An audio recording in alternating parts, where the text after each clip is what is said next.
Hello दोस्तों, आशा है कि आप सब अच्छे होंगे और अपनी तैयारी एकदम ठीक तरीके से कर रहे होंगे।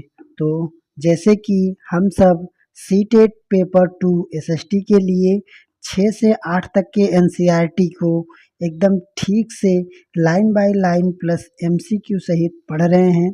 तो जैसे कि हम सब का ये जो क्लास 7 का चौथा चैप्टर है, तो हम इस चैप्टर को हम सब यहाँ उत्तराधिकारी की मुगल परंपरा इस टॉपिक को पढ़ चुके थे हम सब।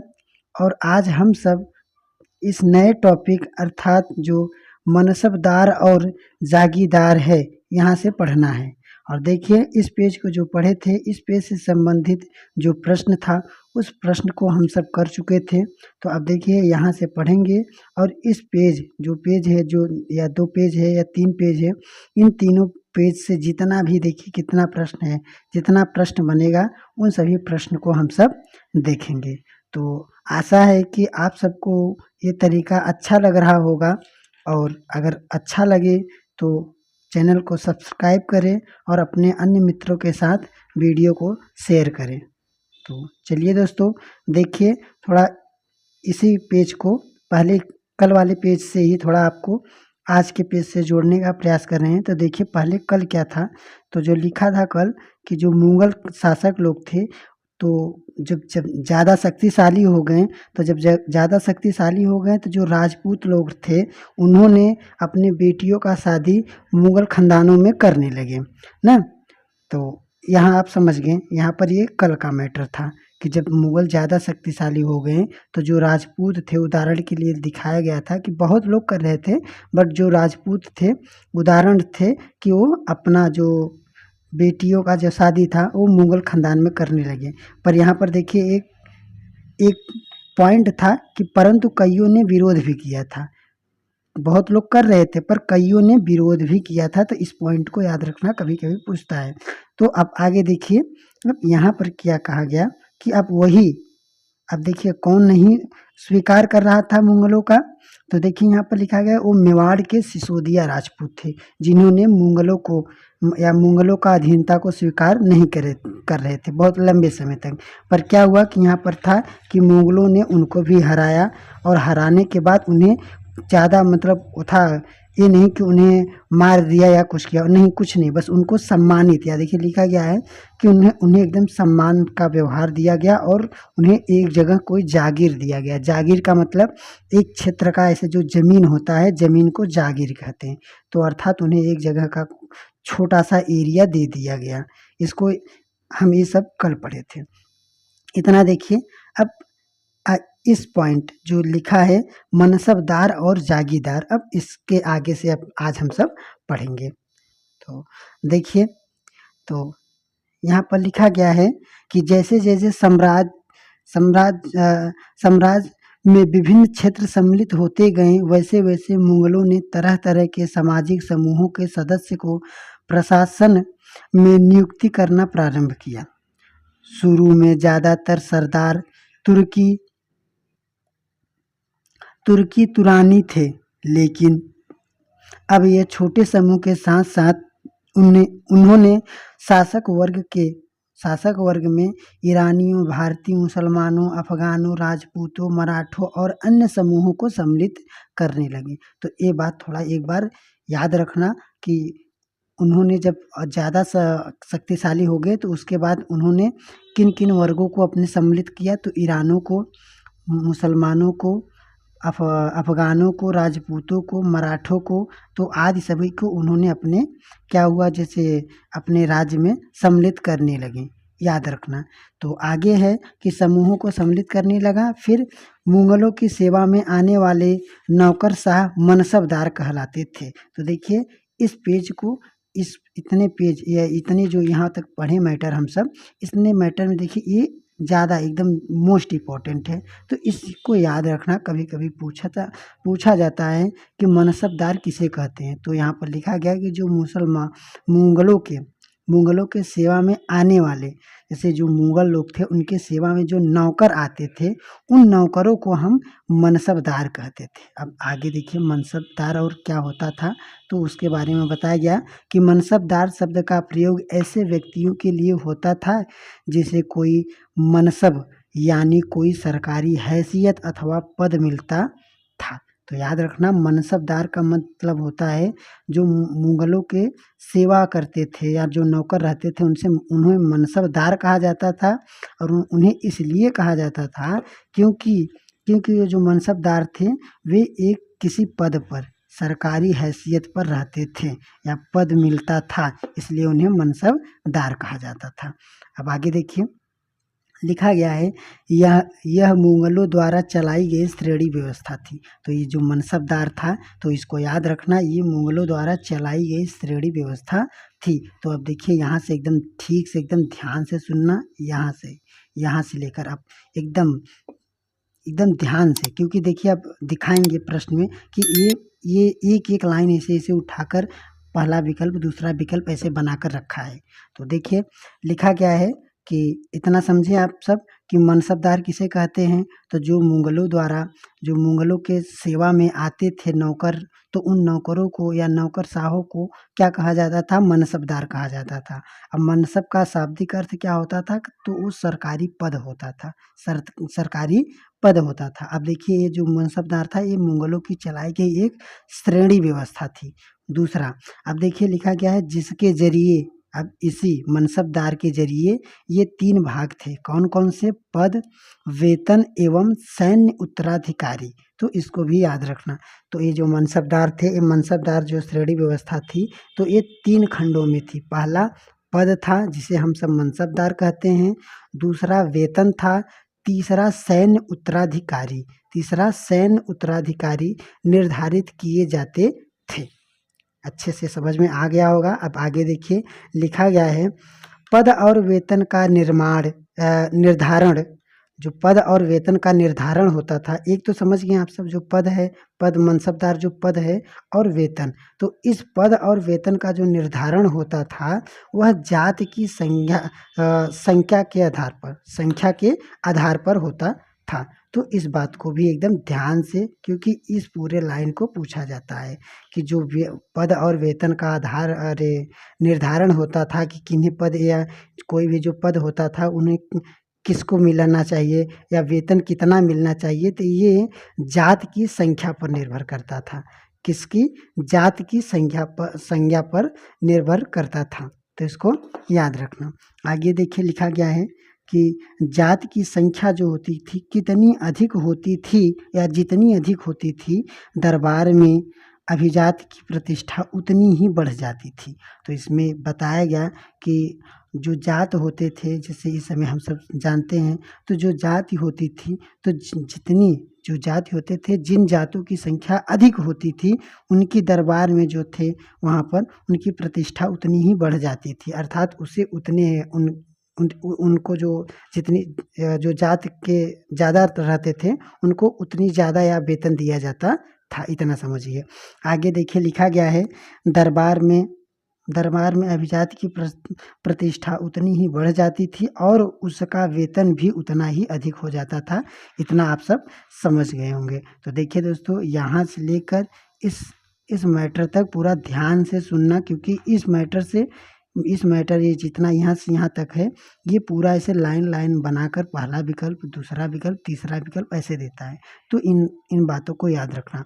जैसे कि मनसबदार कितने खंड में थे, पद, वेतन और सैन्य उत्तराधिकारी। अब पद वेतन किसके आधार पर होता था, ऐसे पूछा जाएगा। तो याद रखना, पद वेतन क्या था, तो जाति की जो संख्या होती थी उस पर निर्भर करता था। आगे देखिए लिखा गया कि जो सैन्य उत्तराधिकारी, अब देखिए 2 ठो तो हो गया, पद और वेतन कैसे होता था, जाति की संख्या के आधार पर। अब देखिए सैन्य उत्तराधिकारी क्या है, तो सैन्य उत्तराधिकारी मनसबदारों को सौंपे जाते थे ना, उन्हीं के अनुसार उन्हें घुड़सवार रखने पड़ते थे। तो जो उत्तराधिकारी होते थे वे मनसबदार को ही सौंपे जाते थे और उन्हीं के अनुसार ही घुड़सवार जो घोड़ा वगैरह थे, हाथी वगैरह जो भी रहते थे, उनको ऐसा रखना पड़ता था। तो आगे देखिए लिखा गया है, मनसबदार अपने सवारों को निरीक्षण करने जाते थे। वे अपनी सैनिकों से घोड़ों को दगवाते थे एवं सैनिकों का पंजीकरण करवाते थे। अब इसका मतलब समझिए, देखिए जो मनसबदार लोग थे वे अपने सवारों को निरीक्षण अर्थात जो छावनी बनी रहती थी वहाँ कितने सैनिक हैं तो वहाँ पर वो निरीक्षण करने जाते थे। इसका अर्थात उसका क्या मुआयना करने जाते थे कि कितने घोड़े हैं। और उसका जब जाते थे तो उसको ये नहीं कि सिर्फ देख कर चले आते थे, उस घोड़े पर चिन्ह के लिए, पहचान के लिए उसको जैसे दागा जाता है अर्थात चिन्ह, जैसे ठप्पा लगाया जाता है, जैसे इस समय स्टाम्प या पेपर वगैरह पर ठप्पा लगाया जाता है, उस पे घोड़े के कहीं एक जगह पर ठप्पा लगाया जाता है कि हाँ ये घोड़ा इस राजा का है। और उसका पंजीकरण अर्थात किसी पेज पर या किसी ताड़पत्र पर उस समय नाम लिखा जाता था। इन कार्रवाइयों के बाद भी उन्हें सैनिकों को वेतन देने के लिए धन मिलता था। इतना कार्रवाई जब हो जाता था कि हाँ इसके अंडर में या कोई मनसबदार है उसके अंडर में इतना घोड़े हैं या इतना जो सैनिक है, तब उसी के आधार पर उन्हें धन मिलता था वेतन के लिए। आगे लिखा गया, मनसबदार अपना वेतन राजस्व एकत्रित करने वाले भूमि के रूप में पाते थे। तो देखिए दोस्तों, ये लाइन इतना महत्वपूर्ण है कि अब हम बोल नहीं सकते बार बार। तो देखिए यहाँ पर है कि जो मनसबदार, जैसे अब अभी भी आप इसके पहले पढ़ें कि वेतन पाते थे, तो वेतन में पैसा नहीं पाते थे। वेतन में जो पैसा होता था या सोना चांदी होता था, तो उस सोना चांदी या पैसा नहीं पाते थे। तो यहाँ पर लिखा गया कि मनसबदार अपने वेतन राजस्व एकत्रित करने वाले भूमि के रूप में पाते थे, अर्थात जितना होता था उनको भूमि दे दिया जाता था। तो अब जब भूमि दे दिया जाता था तो उस भूमि से ही वो कर वसूलते थे। तो आगे देखिए लिखा गया है, जिन्हें जागीर कहते थे। अब समझ में आ गया होगा जागीर क्या है। तो जैसे जो भूमि दिया गया किसी मनसबदार को, तो वो भूमि को जागीर कहते हैं। समझ में आ गया। आगे देखिए लिखा गया है कि जो करीबन इक्ताओं के समान था। तो इसको भी याद रखना, जो जागीर था वह करीबन जो इक्ता थे, एक इक्ता व्यवस्था थी तो इक्ताओं के समान ही था। परंतु मनसबदार मुक्तियों का मतलब देखिए यहाँ पर है, मुक्तियों मतलब मनसबदार ही है। तो मुक्तियों से भिन्न अपना जागीरों पर नहीं करते थे और न ही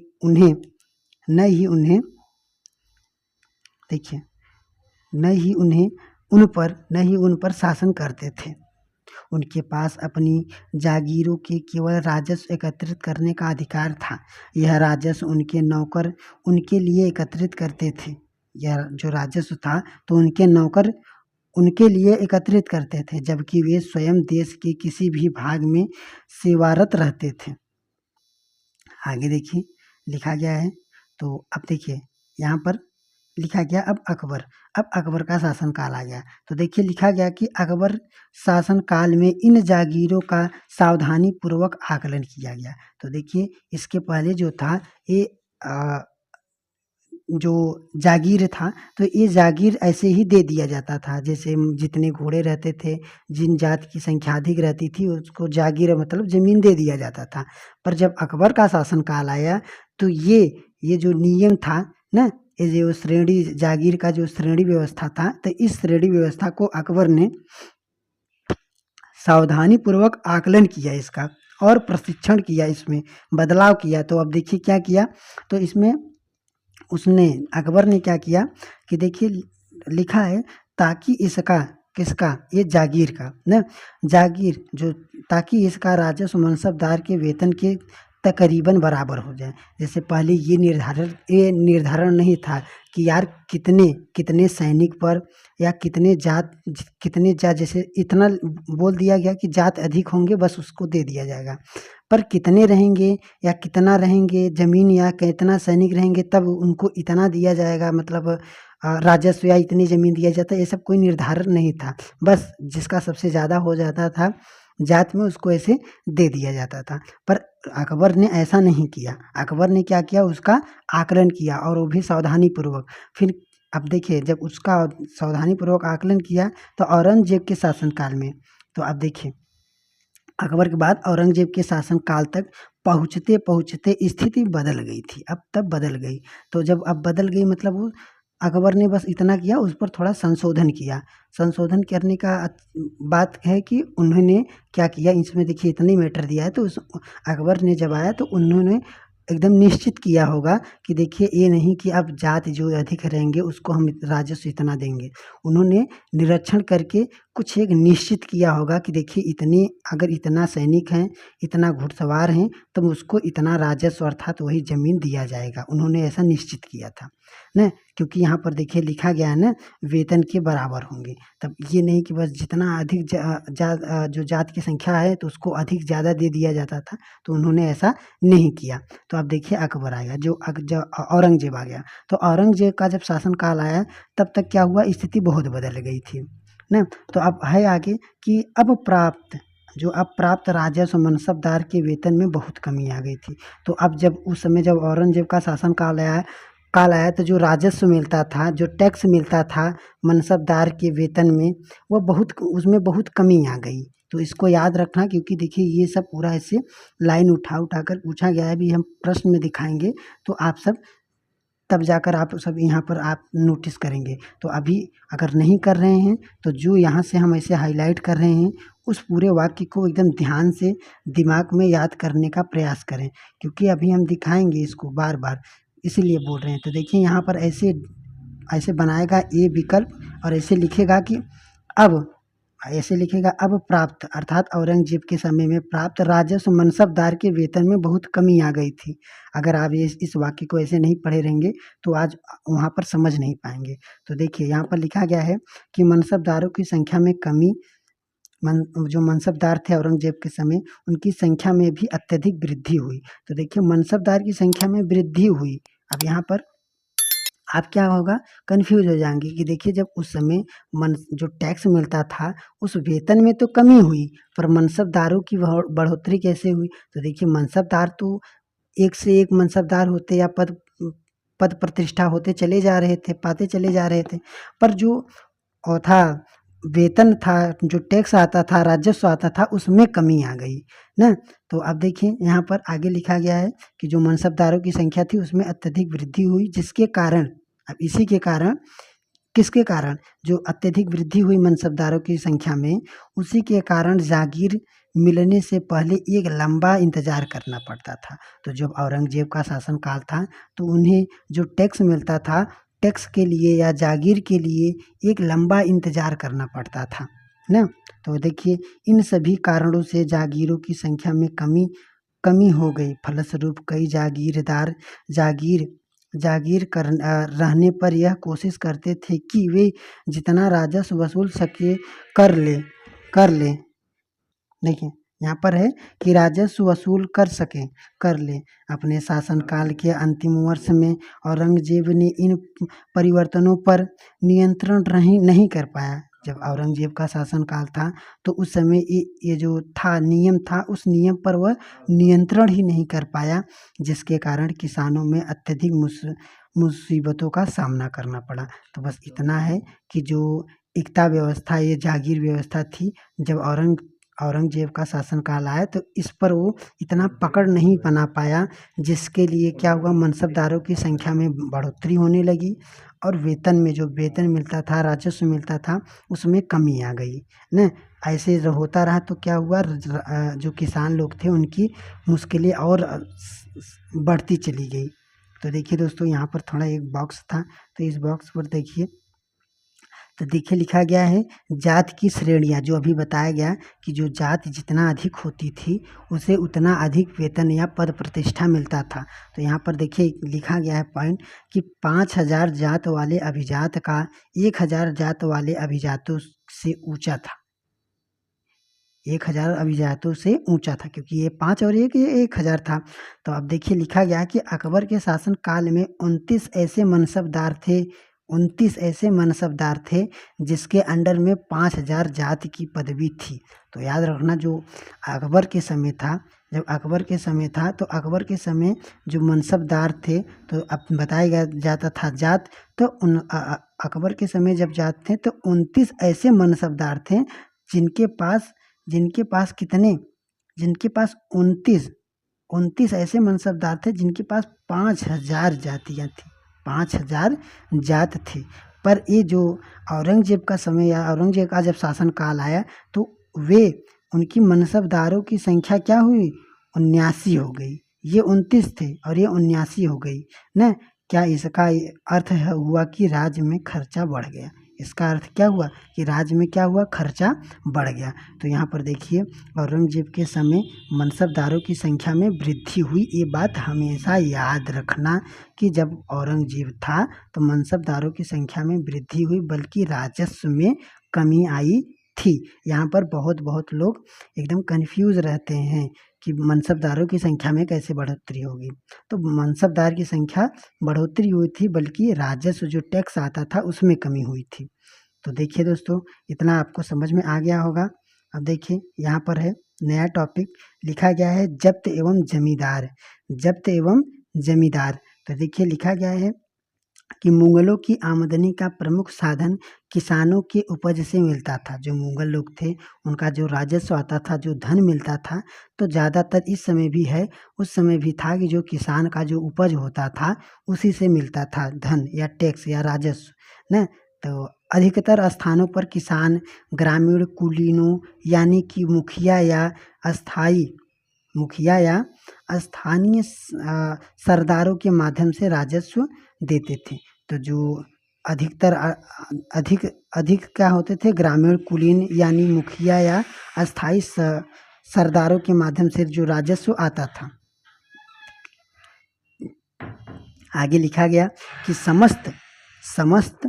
समस्त मध्यस्थों के लिए, चाहे वे स्थानीय ग्राम के मुखिया हों या फिर शक्तिशाली सरदार हो, मुगल एक ही शब्द जमींदार का प्रयोग करते थे। तो इस बात को भी देखिए दोस्तों याद रखना प्लीज़ दोस्तों। अब हमें इसलिए बार बार बोलना पड़ रहा है कि देखिए, क्योंकि अब आप समझ नहीं पाए हैं कि जो दोबारा देने जा रहे हैं या फर्स्ट बार देने जा रहे हैं, बस आप यही रीज़न है दोस्तों कि आप थ्योरी नहीं पढ़कर जाते हैं, सिर्फ प्रीवियस ईयर में जो आता है प्रश्न उसी को लगा कर जाते हैं।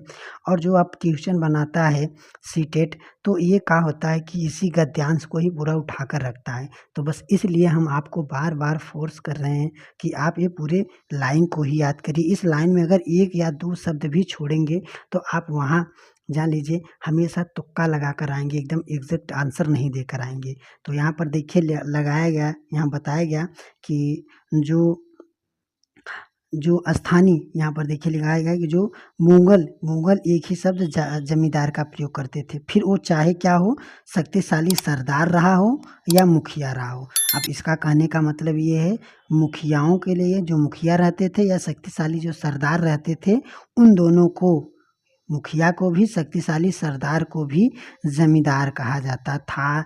ये एकदम इम्पोर्टेंट है। तो यहाँ पर याद रखना, बहुत लोग एकदम गड़बड़ा जाते हैं कि जमींदार किसे कहा जाता है। अब आ जाएगा सरदार को ही, मुखिया को ही, या दो विकल्प और दे देगा, या दोनों को ही। तो याद रखना, जो जहाँ मुखिया थे, जहाँ से सरदार थे, तो उनको हम जमींदार कहते थे उस समय। आगे देखिए अकबर की राजस्व मंत्री टोडरमल। तो याद रखना, कभी कभी अब ये प्रश्न ऐसा कभी आप जान लीजिए, अगर आप बहुत भाग्यशाली होंगे तभी पूछेगा कि अकबर के राजस्व मंत्री का क्या नाम है। अब ऐसे नहीं पूछेगा। अब ये जमाना गया कि जो ऐसे पूछ दे रहा था सीधे सीधे। अब देखिए आपको कैसे पूछेगा, आप प्रश्न में देखिए। इतना तो सबको याद है कि अकबर के राजस्व मंत्री का नाम टोडरमल है। तो अब आगे देखिए लिखा गया है कि 10 साल तक, किसने, टोडरमल ने 10 साल तक 1570 से 1580 तक काल अवधि के लिए कृषि की पैदावार, कीमतों और कृषि भूमि का सावधानी पूर्वक सर्वेक्षण किया। तो देखिए अब वहाँ का मैटर जो अभी यहाँ पर हम बताए थे कि अकबर ने क्या किया, उसको सावधानी पूर्वक आकलन करवाया था। तो अब उसका जो मंत्री था टोडरमल ने, तो उन्हीं ने सावधानी पूर्वक क्या किया, उसका सर्वेक्षण किया और इन आंकड़ों के आधार पर प्रत्येक फसल पर नकद के रूप में कर राजस्व निश्चित कर दिया। प्रत्येक सूबे या प्रांत को राजस्व मंडलों में बांट दिया गया और प्रत्येक के हर फसल के लिए राजस्व दर की अलग अलग सूची बनाई गई। राजस्व प्राप्त करने की इस व्यवस्था को जब्त कहा जाता था। तो अब देखिए दोस्तों, अब फिर से एकदम ठीक से इसको समझिए। तो देखिए यहाँ पर लिखा गया कि जो अकबर का राजस्व मंत्री टोडरमल था, तो इन्होंने क्या किया कि प्रत्येक फसल पर, देखिए यहाँ पर है प्रत्येक फसल पर, अर्थात जो क्षेत्र था उस क्षेत्र पर जैसे गेहूँ बोया गया, धान बोया गया, जो अन्य प्रकार की फसलें बोए जाते थे, उस फसलों पर निरीक्षण किया कि ये फसल कितने होते थे और इसका दाम कितना होता है, या कितने बोरी धान होते हैं, कितने बोरी गेहूँ होते हैं, इसका निरीक्षण किया। और इस निरीक्षण करके नगद कर के रूप में निश्चित कर दिया कि जैसे मान लीजिए आपको 8 बोरी हो रहा है, तो आप मान लीजिए हमें 4 बोरी, या मान लीजिए 4 बोरी में या तो 5 बोरी हमें दे दीजिए, बाकी आप ले लेना। तो अब ऐसा वो 1 साल में नहीं किया। अब आप बोलेंगे कि ऐसे 1 साल कर दिया तो क्या हुआ, कि कभी हर क्या होता है कि हर साल घटता बढ़ता रहता है। तो यहाँ पर देखिए इसके ऊपर लिखा भी गया था कि उन्होंने 10 साल क्या हुआ, कृषि के पैदावार की कीमतों एवं कृषि के भूमि पर जो कृषि के भूमि थे उसमें जो पैदावार था उस पे 10 साल निरीक्षण किया था कि 10 साल, जैसे 1 साल कितना घटता है कितना बढ़ता है, मतलब उन्होंने एकदम 10 साल का पूरा रिकॉर्ड रखा था। उसके बाद उन्होंने निरीक्षण करके ऐसे व्यवस्था को बनाया था जिन्हें हम जब्त कहते हैं।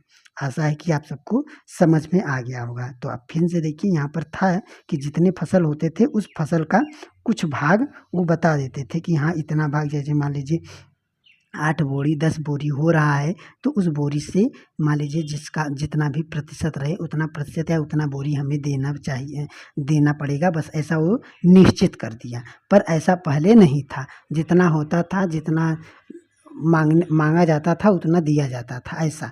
पर जब अकबर आया तो अकबर ऐसा नहीं, और जो टोडरमल थे उन्होंने 10 साल निरीक्षण किया, और निरीक्षण करने के बाद उन्होंने एक निश्चित कर नगद के रूप में उसका निश्चित कर दिया कि हाँ बस इतना हमें देना है, चाहे बढ़े चाहे घटे। मतलब बढ़ना घटने का मतलब 10 साल निरीक्षण किया था तो मतलब इतना भी नहीं है कि सब जो कृषि लोग थे उनको घाटा होगा, क्योंकि 10 साल निरीक्षण करने के बाद वो एकदम मिनिमम रखे होंगे कि अगर मान लीजिए कभी घट भी जाए तो किसान लोग जो रहें वो निराश न हो, ऐसा उन्होंने किया था। तो आगे देखिए लिखा गया है, प्रत्येक सूबे प्रांत को राजस्व मंडलों में बांट दिया गया, और जो प्रांत थे उन्हें राजस्व मंडलों में बांट दिया गया, और प्रत्येक हर फसल के लिए राजस्व दर की अलग अलग सूची बनाई गई, और राजस्व प्राप्त करने की इस व्यवस्था को जब्त करते थे। अब ये व्यवस्था जो थी, तो इस व्यवस्था को हम जब्त करते थे। इस बात को याद रखना कि ये जो व्यवस्था थी प्रत्येक फसलों पर, और जो प्रत्येक मंडलों को बांट कर और वहाँ के फसलों के राजस्व पर जो दर था या जो कर लगाया गया था कुछ प्रतिशत दर, तो ये जो व्यवस्था थी, इस व्यवस्था को हम सब जब्त कहते थे। इसको याद रखना। तो आगे देखिए यहाँ पर लिखा गया कि जब्त कहा जाता था। देखिए जब्त कहा जाता था, यह व्यवस्था उन स्थानों पर प्रचलित थी जहां पर मुगल प्रशासनिक अधिकारी भूमि का निरीक्षण कर सकते थे, न सावधानी पूर्वक उनका हिसाब रख सकते थे। ऐसा निरीक्षण गुजरात और बंगाल जैसे प्रांत में संभव नहीं था। तो अब ये सबसे ज़्यादा महत्वपूर्ण बन जाता है प्रश्न कि यहाँ पर देखिए ये जो व्यवस्था थी, जो जब्त व्यवस्था थी, ऐसे मानिए जो जब्त व्यवस्था थी, तो प्रश्न पूछेगा कि जब्त व्यवस्था किन स्थानों पर संभव नहीं थी, पूछेगा कि जो जब्त व्यवस्था थी किन स्थानों पर संभव नहीं थी। तो ये दो शहर का जो आया है उसका, तो एक गुजरात और जो बंगाल प्रांत थे, इन 2 स्थानों पर यह जो जब्त व्यवस्था थी यह संभव नहीं थी। तो इसलिए ये एकदम मोस्ट प्रश्न बन जाता है, और इसको एकदम ध्यान से, तो जब्त व्यवस्था गुजरात और बंगाल में, या जो गुजरात और बंगाल के प्रांत थे यहाँ संभव नहीं थी। अब क्यों नहीं थी, अब आगे हो सकेगा, बता रहा है यहाँ पर।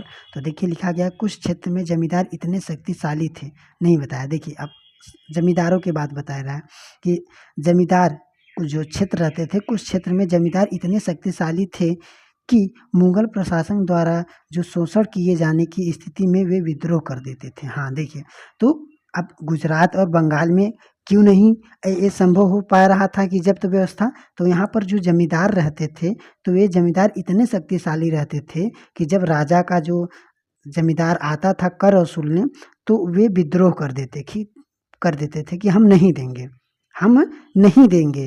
तो देखिए यहाँ पर है, विद्रोह कर सकते थे। कभी कभी एक ही जाति के जमींदार और किसान मुगल सत्ता के खिलाफ मिलकर विद्रोह कर देते थे। 17वीं शताब्दी के खिलाफ ऐसे किसान विद्रोह ने मुगल साम्राज्य के अस्थायित्व को चुनौती दिया। तो अब देखिए यहाँ पर रीजन भी बता दिया कि जो बंगाल और गुजरात प्रांत थे, वहाँ पर जब्त व्यवस्था क्यों नहीं लागू हो पाई या क्यों नहीं ऐसा हो पा रहा था वहाँ पर। तो बताया गया कि जो वहाँ के जमींदार वगैरह थे, वे बहुत शक्तिशाली थे, और वे जब राजा के द्वारा जमींदार जो भेजे जाते थे कर वसूलने के लिए, तो वो क्या होता था कि वो विद्रोह कर देते थे, राजा के खिलाफ ही विद्रोह कर देते थे। तो इस बात को याद रखना दोस्तों। अब जब्त और जमींदार जैसे कि अभी हम इसके पहले बताए, जमींदार चाहे मुखिया रहे, चाहे शक्तिशाली सरदार रहे, उसको हम जमींदार कहते हैं। इस बात को याद रखना। आगे देखिए लिखा गया है कि शाहजहां के राजकाल के एक लघु चित्र के ब्यौरे।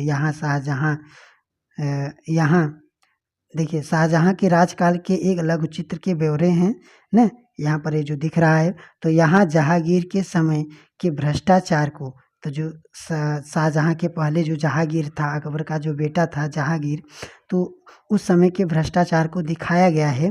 भ्रष्ट अफसर रिश्वत लेते हुए एक अधिकारी गरीब को, किसान को सजा दे रहे हैं। तो यहाँ पर ये चित्र को आप देख सकते हैं। तो ये बताया गया कि ये जो चित्र है, ये जहांगीर के शासनकाल का है। जहाँ अकबर का जो बेटा था, तो इसके शासनकाल का है कि कैसे देखिए ये जो अधिकारी हैं इससे रिश्वत ले रहे हैं और जो नहीं दे पा रहा है उसको पीट रहे हैं। तो देखिए यहाँ पर है अब अगला पॉइंट, अकबरनामा और आईने अकबरी। अकबरनामा और आईने अकबरी। तो देखिए लिखा गया है कि अकबर ने अपने गरीब मित्रों, उनका जो गरीब मित्र और दरबारी भी था, तो याद रखना, जो गरीब मित्र और उनका मित्र और दरबारी भी था, क्या नाम था? अबुल फजल। तो याद रखना, उनका जो राजमंत्री वित्त मंत्री था, उनका क्या नाम था? टोडरमल। और यहाँ पर क्या है, उनका जो दरबारी है अर्थात मित्र है, अब दरबारी कब या मित्र है, तो उसका क्या नाम है? अबुल फजल। जो को आदेश दिया, किसने? अकबर ने आदेश दिया कि वह उनके शासनकाल का इतिहास लिखे। उसने, अकबर ने अपने दरबारी कवि अबुल फजल को आदेश दिया कि जो हम शासनकाल कर रहे हैं या जो जो घटना हो रही है, इसका आप किताब में लिखिए, और हमारे जो आने वाली पीढ़ी है उन सबको, इन सबको किताबों को पढ़ेगी या जानेगी, ऐसा उन्होंने सोचा होगा और इसका आदेश दिया अबुल फजल को। तो देखिए यहाँ पर लिखा गया कि उसके शासनकाल का इतिहास लिखे। अबुल फजल ने यह इतिहास 3 जिल्दों में लिखी। तो उन्होंने, अबुल फजल ने इसका जो इतिहास था 3 जिल्दों में लिखी।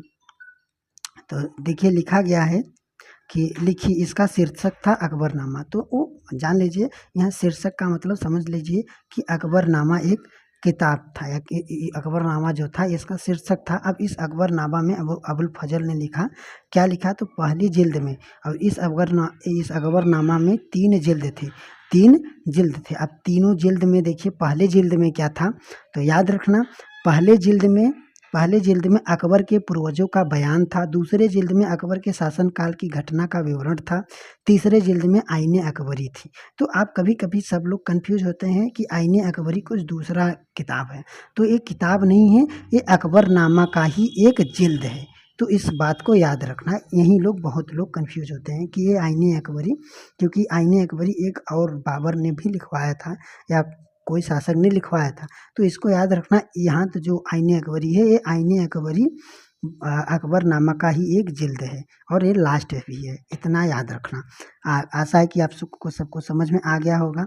अब आगे देखिए लिखा गया है, इसमें अकबर के प्रशासन, घराने एवं राजस्व और साम्राज्य की भूगोल का ब्यौरा मिलता है। किसमें? आईने अकबरी में राजस्व के जो प्रशासन था, उस समय की जो सेना थे, राजस्व से समाज या भूगोल, इन सब के बारे में लिखा गया है।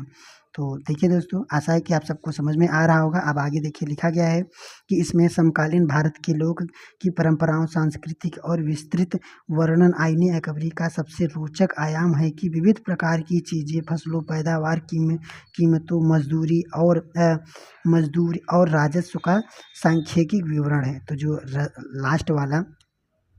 जो लास्ट था, लास्ट आईने अकबरी था, उस आईने अकबरी में उस जो भूगोल था, परंपरागत संस्कृति का, और जो फसल कैसे कैसे होते थे, कौन कौन से फसल होते हैं, उसमें सब मिल गया। पहले वाले में पूर्वजों की, और दूसरे वाले में क्या था, तो यहाँ पर देखिए दूसरे वाले में अकबर के शासनकाल की, सिर्फ शासनकाल की, उनकी जो कूटनीतियाँ वगैरह थी उसका, और तीसरे वाले में उन सभी आयत सभी भूगोल का।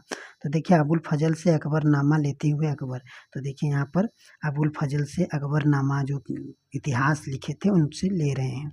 तो आगे देखिए दोस्तों, अब प्रश्न आ गया। तो देखिए लिखा गया, निम्न में से कौन से कथन सत्य है?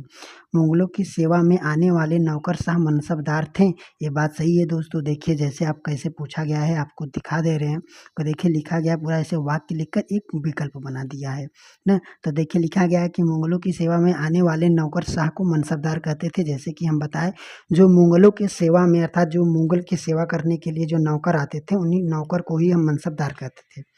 मनसबदार की नियुक्ति केवल योग्यता के आधार पर की जाती थी, तो ये बात गलत है। जो मनसबदार होते थे उनकी नियुक्ति योग्यता के आधार पर न होकर उनकी जो जाति थी, जाति की संख्या के आधार पर निश्चित होती थी, जाति के संख्या के आधार पर। तीसरा है, मनसबदार अपना वेतन राजस्व एकत्रित करने वाले भूमि के रूप में पाते थे। तो ये बात सही है। हमारा क्या हुआ, पहला और तीसरा बात सही है। तो कहाँ है इसमें, पहला और तीसरा हमारा ये सही हो गया। आगे देखिए लिखा गया है कि यहाँ पर देखिए लिखा गया है कि मुगल कालीन मनसबदारी व्यवस्था के संदर्भ में निम्न कथनों पर विचार कीजिए। मनसबदारी मुगलों के द्वारा चलाई गई श्रेणी व्यवस्था थी। जो मनसबदार थी, यह मुगलों के द्वारा चलाई गई श्रेणी व्यवस्था थी। तो आप सब समझ पा रहे होंगे कि पूरा पूरा लाइन कैसे उठाया है। अगर विश्वास ना हो तो दिखाएं, और या तो फिर आप खुद मिला लेना। तो देखिए यहाँ पर ऐसे पूरा पूछा गया है कि जो मनसबदारी मुगल द्वारा चलाई गई श्रेणी व्यवस्था थी, और जिसके जरिए पद, वेतन एवं सैन्य उत्तराधिकारी निर्धारित किए जाते थे। तो ये मनसबदार के द्वारा ही पद, वेतन और उत्तराधिकारी निश्चित होते थे। सवार पद की संख्या जितनी अधिक होती थी, प्रतिष्ठा व वेतन भी उतना ही अधिक होता था। तो ये बात भी सही है कि जितने जाति अर्थात सवार अर्थात जाति होते थे, उनकी प्रतिष्ठा और वेतन उतनी ही अधिक होती थी। तीसरा है कि जात पद द्वारा मनसबदार रखे जाते थे, घोड़ों और घुड़सवारों की संख्या तय होती थी। तो ये बात भी सही है। तो हमारा हो जाएगा उपयुक्त सभी। आगे देखिए लिखा गया है, मनसबदारी व्यवस्था के संदर्भ में नीचे दिए गए कथनों पर विचार कीजिए। मनसबदार अपने वेतन राजस्व एकत्रित करने वाले भूमि के रूप में पाते थे, जिन्हें जागीर कहा जाता था। तो याद रखना दोस्तों, वहाँ पर पूछा गया कि मनसबदार किसे कहते हैं, यहाँ पर पूछा गया कि जागीर किसे कहते हैं। तो ये जो मनसबदार लोग थे, ये जो अपना वेतन पाते थे या वेतन को इकट्ठा करते थे, तो उसी को, और अब जो पाते थे तो जिन्हें जागीर कहते थे। अब जब पाते थे तो क्या पाते थे, वो नगद के रूप में पैसे न पाकर वे भूमि पाते थे। तो उस भूमि को ही हम जागीर कहते थे। मनसबदार इक्ताओं की तरह ही अपने जागीर पर आश्रित रहते थे और एवं उन पर प्रशासन करते थे। तो देखिए दोस्तों, ये बात गलत है कि वो मनसबदार एकताओं की तरह ही उन पर आश्रित रहते थे। ये बात तो सही है, पर वे प्रशासन करने लगते थे, ऐसा उन्होंने, जो राजा होते थे, ऐसा उन्होंने आदेश नहीं दिया था। तो हमारा सिर्फ ये सही हो जाएगा। आगे देखिए लिखा गया है, अकबर के शासनकाल के इतिहास से संबंधित विवरण निम्न में से किस पुस्तक में लिखा गया है। जो अकबर ने अपना लिखाया था इतिहासकार, तो लिखा किसने था, तो अबुल फजल ने। कौन से, तो अकबरनामा में। तो ये बात याद रखना दोस्तों। तो देखिए दोस्तों, अब हम सब यहाँ पढ़ रहे हैं और इस पेज से संबंधित जितना प्रश्न रहेगा उसको पढ़ेंगे। तो अब आशा है कितना समझ में आ गया होगा। अब देखिए यहाँ पर लिखा गया कि जहांगीर के दरबार में नूरजहां का प्रभाव। अब देखिए, नूरजहां अर्थात जहांगीर की पत्नी। तो मेहरुन्निसा ने 1611 में जहांगीर से विवाह किया। किसने? मेहरुन्निसा ने 1611 में जहांगीर से विवाह किया और उसे नूरजहां का खिताब दिया। खिताब मिला अर्थात उपाधि मिली। किसे? मेहरुन्निसा को। किसका? खिताब अर्थात खिताब का उपाधि या क्या खिताब मिला ना। नूरजहां हमेशा जहांगीर के प्रति अत्यंत वफादार रहती थी। तो याद रखना, जो नूरजहां उसकी पत्नी थी वह अपने जहांगीर के प्रति हमेशा वफादार रहती थी और उसका समय समय पर सहयोग भी करती थी। जो उसकी पत्नी थी वफादार भी थी और वह सहयोग भी करती थी। किसका? जहांगीर का। नूरजहां के सम्मान में जहांगीर ने चांदी के सिक्के बनवाए थे। तो इस बात को एकदम ठीक से याद करना कि जो नूरजहां के क्या सम्मान के लिए जहांगीर ने चांदी के सिक्के चलाए थे। ये जो सामने दिख रहा है ये चांदी का सिक्का है। अब इस चांदी के सिक्के का खासियत क्या था? देखिए यहाँ पर लिखा गया, जिसमें एक ओर स्वयं के खिताब उत्तीर्ण थे और दूसरी ओर एक वाक्य रानी बेगम नूरजहां के नाम से गढ़ा हुआ था। तो देखिए जो चांदी का सिक्का था तो एक ओर से रानी का जो नूरजहां थी उनका जो खिताब उत्तीर्ण था अर्थात कुछ वाक्य था उसको उत्तीर्ण कराया गया था और दूसरी ओर रानी बेगम नूरजहां का नाम, एक और उनका नाम था, एक और उनके द्वारा कुछ कहे गए जो खिताब थे उसको गढ़ाया गया था। तो आगे लिखा गया, बाईं ओर दिया गया है, ये सब आप देख सकते हैं। आगे लिखा गया है, बाईं ओर दिया गया है, नूरजहां द्वारा जारी किया गया आदेश फरमान है। एक फरमान किया था अर्थात जारी किया था। चौकोर मोहर बताती है, उदात्य और महान महारानी नूरजहां बादशाह बेगम का आदेश गोल मोहर अनुसार शाहजहां के प्रताप के महारानी चंद्रमा और वैभवशाली बन गई थी। वह कामना करती थी कि नूरजहां बादशाह इस युग में सर्वोच्चतम महिला बने। नूरजहां का फरमान ये देख सकते हैं। अब आगे देखिए,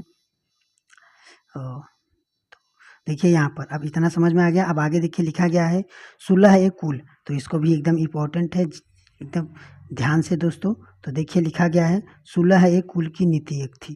तो चालू किसने किया था? तो यहाँ पर देखिए सुलह ए कुल। तो लिखा गया है कि अकबर की सुलह ए कुल की नीति, अकबर की है सुलह ए कुल की नीति अकबर की थी ना। उनके पुत्र जहांगीर ने इस पर वर्णन किया है। तो अब देखिए उनका जो पुत्र जहांगीर था उसका कुछ वर्णन किया है। तो इस सुलह कुल क्या बोलता था कि ईश्वरीय अनुकंपा से विस्तृत आंचल में ही सभी वर्ग और सभी धर्मों के अनुयायी की एक जगह है, इसलिए एक जगह है, इसलिए उनके विश्वास साम्राज्य में जिसकी चारों ओर की सीमाएं केवल समुद्र की ही निर्धारित होती थी। विरोध, धर्म और अनुयायी तथा तरह तरह के अच्छे बुरे विचार के लिए जगह थी। यहाँ असहिष्णुता का मार्ग बंद हो या सुन्नी और शिया एक दूसरे मस्जिद में इकट्ठे होते थे।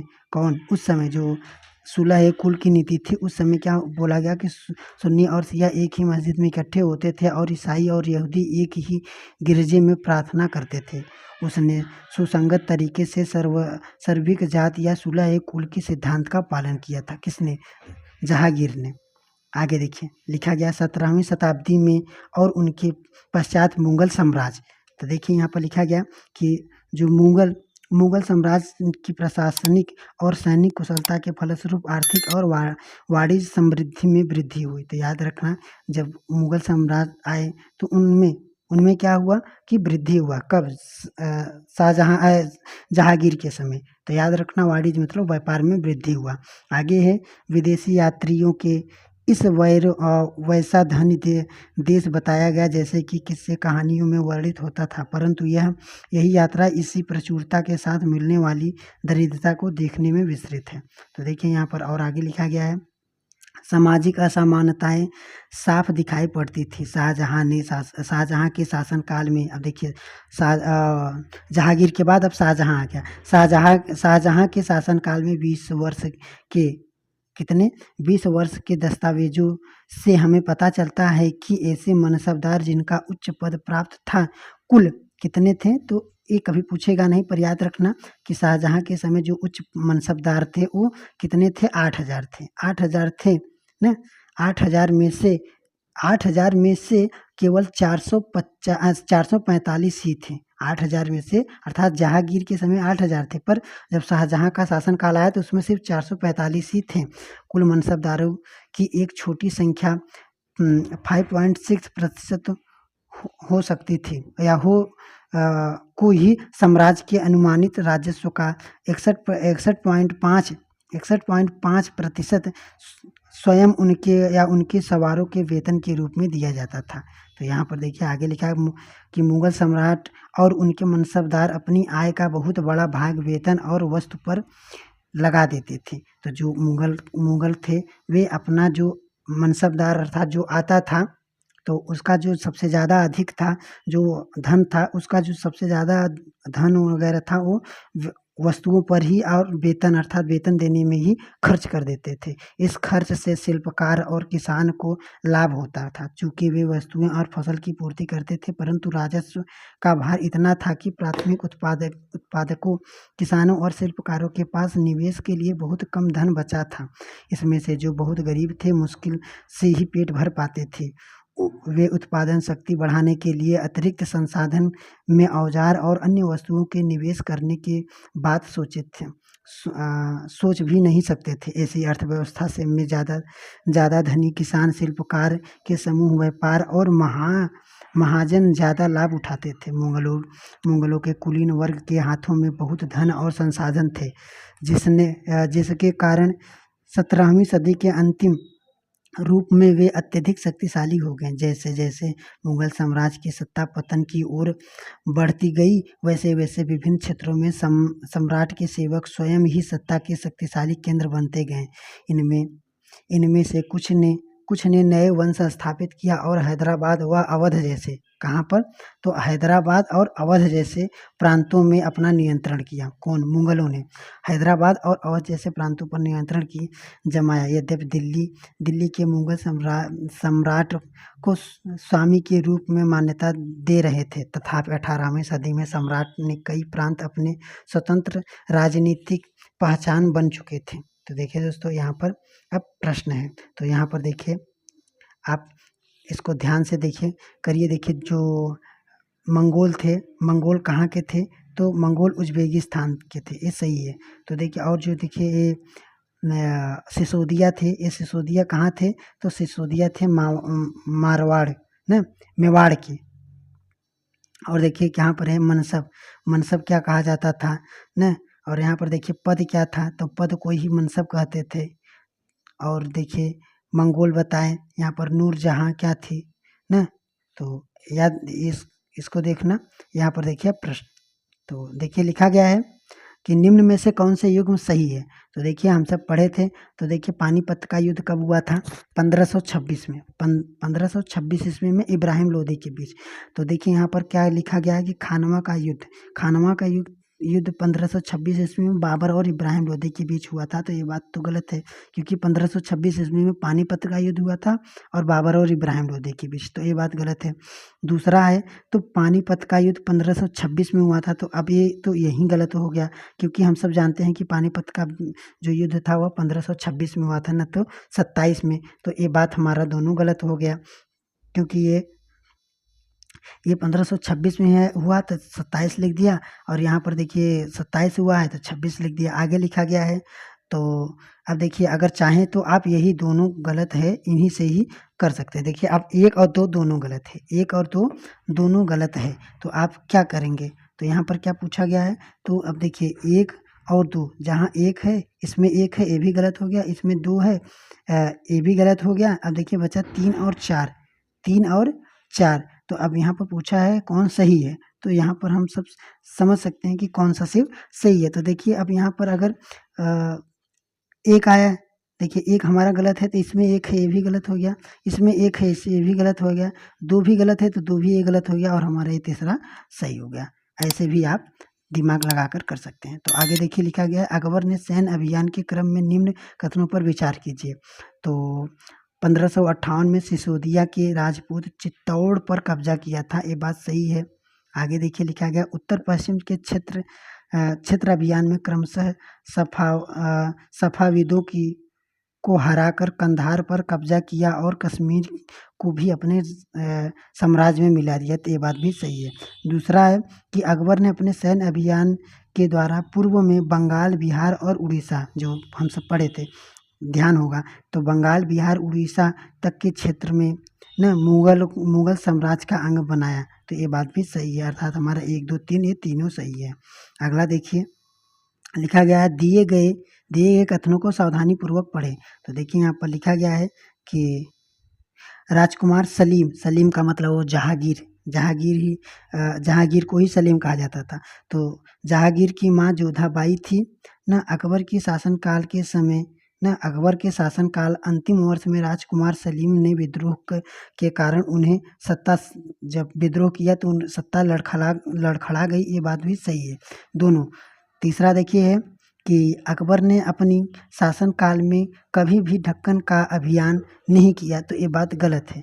तो जैसे हम सब पढ़े थे कि अकबर ने ढक्कन का अभियान किया था, कुछ समय के लिए किया था पर किया था। तो हमारा क्या हो जाएगा, पहला और दूसरा सही हो जाएगा, तीसरा गलत है। देखिए खुर्रम किसका बेटा था? तो देखिए खुर्रम जो था वो शाहजहां को कहा जाता था। खुर्रम शाहजहां को कहा जाता था और ये जहांगीर का बेटा था ना। जहांगीर का बेटा ही खुर्रम था। सॉरी, देखिए यहाँ शाहजहां का बेटा ही खुर्रम था। शाहजहां को ही खुर्रम कहा जाता था। आगे देखिए लिखा गया है शाहजहां को अंतिम दिनों में किस जगह कैद कर लिया गया था? तो देखिए जो इसका बेटा जहांगीर था तो अपने पिता शाहजहां को कैद कर लिया था। कहाँ पर? तो याद रखना ये फतेहपुर सीकरी में उसको कैद कर लिया था। आगे देखिए लिखा गया है कि औरंगजेब के किस पुत्र ने औरंगजेब के विरुद्ध विद्रोह किया जिसमें उसे मराठा और ढक्कन के सल्तनत का सहयोग किया गया? तो देखिए दोस्तों यहाँ पर देखिए इस प्रश्न का उत्तर आप दीजिए और एक लास्ट प्रश्न का। तो देखिए अगर बस इसलिए बोल रहे हैं क्योंकि यहाँ पर देखिए आप अगर ये है तो वन लाइनर है क्वेश्चन है, पर अगर आप देख रहे हैं कि आप ध्यान से सुने हैं कि नहीं। तो देखिए यहाँ पर है अगला है दक्षिण के किन 2 राज्यों में औरंगजेब ने अपना साम्राज्य को मिला लिया? तो जैसे कि आप ध्यान दिए होंगे तो जो दक्षिण का जो बीदर और गोलकुंडा था, क्या था? बीदर और गोलकुंडा था। औरंगजेब ने इसको अपने राज्य में मिला लिया था। आगे देखिए लिखा गया निम्न कथन एवं कारणों पर विचार कीजिए।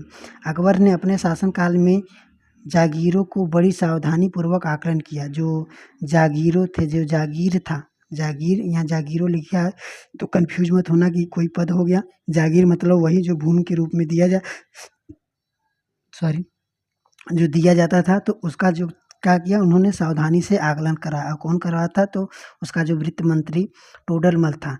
और कारण है ताकि इन जागीरों का राजस्व मनसबदारों के वेतन के तकरीबन बराबर हो सके। तो ये बात भी सही है, बस इसलिए किया था कि जो वेतन है वह बराबर रहे, न कि ज़्यादा कम रहे। तो ये बात दोनों सही है और कथन और कारक भी इसका सही है। तो देख ले कथन कारक कैसे देता है। आगे लिखा गया मुगल काल में जमींदार शब्द का प्रयोग किसके लिए होता है? देखिए दोस्तों अगर आप ध्यान नहीं देंगे तो देखिए यहाँ पर लिखा गया जमींदार, और हम बताए थे तो वह मुखिया रहे चाहे सरदार रहे, दोनों के लिए जमींदार का प्रयोग होता था। तो किसी ग्राम के मुखिया के लिए जो राजस्व एकत्रित करता था।